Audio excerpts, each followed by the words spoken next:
Assalamualaikum warahmatullahi wabarakatuh. Salam sehat dan bahagia Bapak Ibu Bapak Indonesia. Berikut adalah tugas ruang kolaborasi modul 3.1 oleh Novina Naresta MPD, calon guru penggerak angkatan 8 Kota Banda Aceh. Adapun fasilitator dan pengajar praktik yang luar biasa telah membimbing saya, yaitu ada Bapak Wahid Rahman sebagai fasilitator, Ibu Asma Husna sebagai pengajar praktik, dan Ibu Lenayanti Boru Pulungan sebagai pengajar praktik. Selanjutnya, adapun tujuan pembelajaran ini yaitu diharapkan calon guru penggerak dapat berbagi, berkolaborasi, dan menerapkan keterampilan pengambilan keputusan berdasarkan 4 paradigma, 3 prinsip, dan 9 langkah pengambilan dan pengujian keputusan. Nah, menurut Robert John Meehan, sumber berharga yang dimiliki semua guru adalah kesaling tergantungan satu dengan yang lain. Tanpa kolaborasi, maka pertumbuhan diri kita dibatasi oleh pandangan diri kita masing-masing. The most valuable resource that all teachers have is each other. Without collaboration, our growth is limited to our own perspective.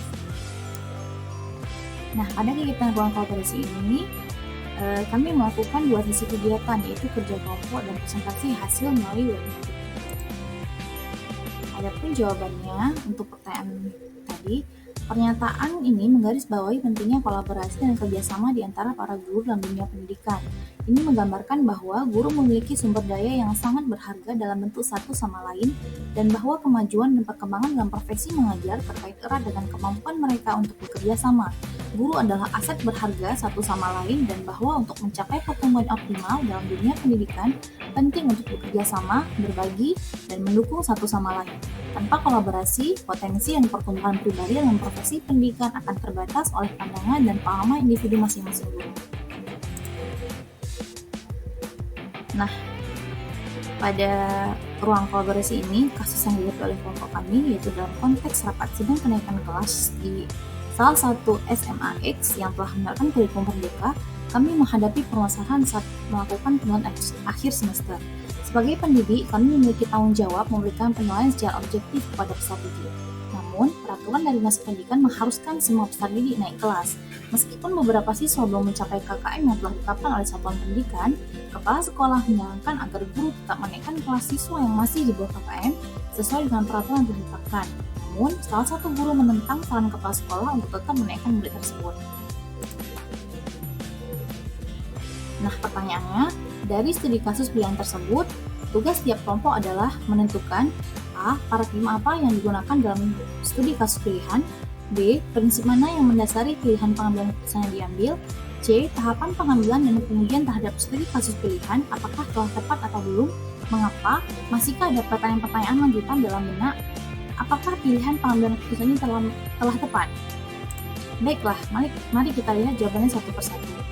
Terkait 4 paradigma pengambilan keputusan, yaitu ada yang pertama individu lawan masyarakat atau individual versus community, yang kedua ada rasa keadilan lawan rasa kasihan, yaitu nama lainnya justice versus mercy, yang ketiga kebenaran lawan kesetiaan, trust versus loyalty, dan yang keempat jangka pendek lawan jangka panjang atau short term versus long term.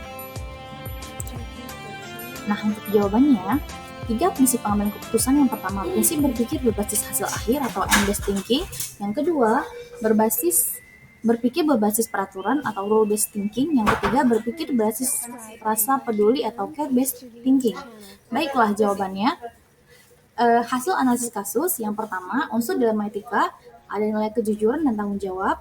Yang kedua, 4 paradigmanya ada rasa keadilan lawan rasa kasihan atau justice versus mercy. Dan yang ketiga, 3 prinsip dilema etika, yaitu prinsip berpikir berbasis hasil akhir atau end-based thinking, dan yang kedua berpikir berbasis rasa peduli atau care-based thinking.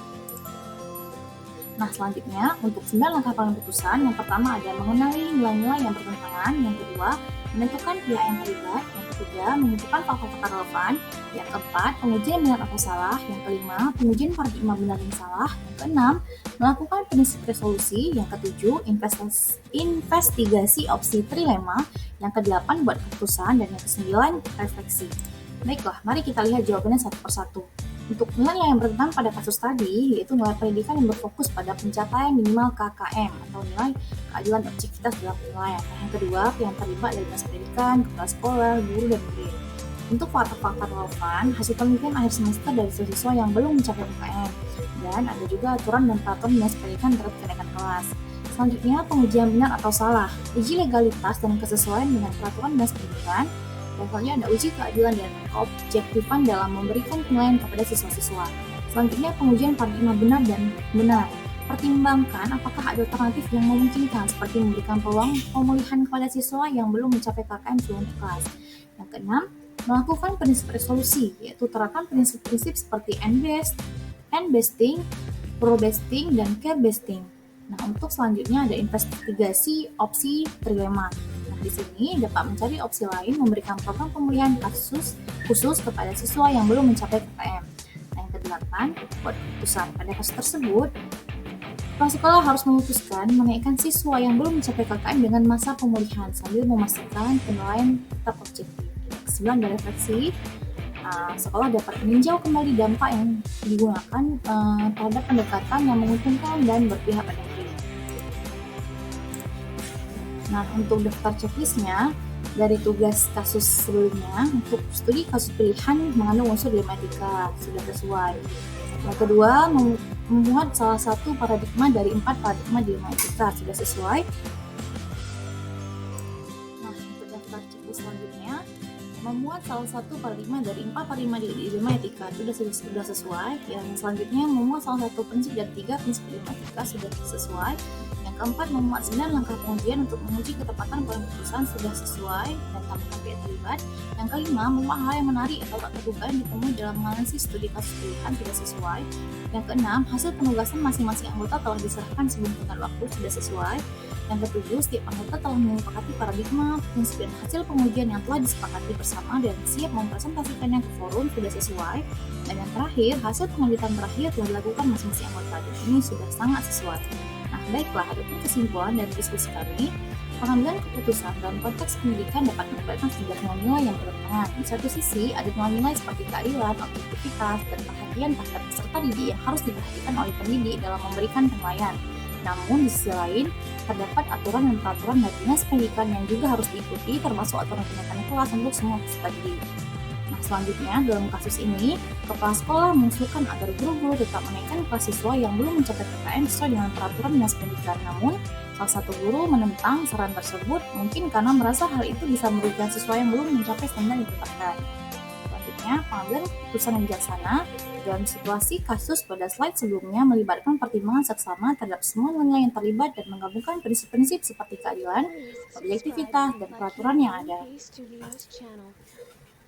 Terima kasih, teruslah belajar, teruslah berkreasi, teruslah berkolaborasi, dan terus bermanfaat. Assalamualaikum warahmatullahi wabarakatuh.